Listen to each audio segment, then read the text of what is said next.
hindi ka pa tinamaan, nakatihaya na. Oh, saan ka galing?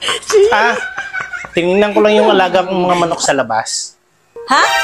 Pagising mo sa umaga, manok na agad ang naisip mong himasin? Hindi nga pumasok sa isip mo na himasin ako eh. Kaya nga ako nag-asawa para may tagahimas eh. Siyempre, ang manok, pang derby kasi yan. Kaya kailangan niyang himasin na talagaan para manalo. So ano ngayon kung pang derby?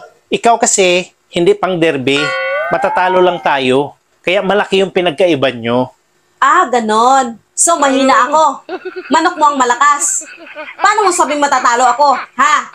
Ang manok kasi, ihiga lang yan, titihaya lang yan pag tinamaan. Ikaw naman, bago mag-umpisa yung laban, hindi ka pa tinamaan, nakatihaya na. Bago mag-umpisa yung laban, talo na agad. Tapos nakataas pa yung dalawang paa mo. Walang kalaban-laban.